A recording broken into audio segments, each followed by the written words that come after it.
Seu nascimento com leu bota awe cubo decisão político o futuro político. Pergunta da partido novo ou partido que acaba existente? We começar krachtig partido novo. Ok. Dus bota bij lanta partido novo? Het proces está klaar eigenlijk. Die parte legal.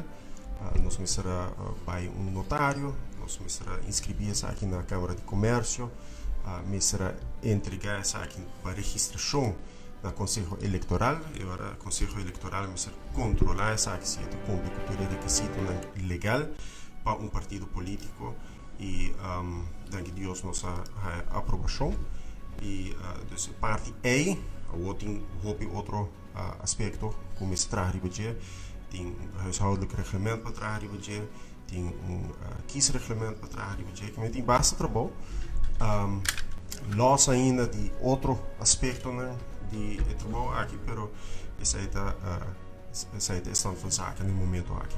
Dus basicamente non sai un breaking news una cu mi te suppone mi non sa si balance altro cammino, però cu balance che den cu Raison também inicia un partido novo. Dus vou considerar isso aqui é para me biaco vou anunciar isso aqui. Sai do para me biaco me deve ser via um meio público. Ok. Vou pondre também tocante o número de partido tá cerca de meu coração, para nota dia boa, me tá papiando de luta para reforma. É mais, 3 anos passados, mas essa busca o domain name para website com o nome aqui e essa vira também o nome para o partido. Luta para reforma.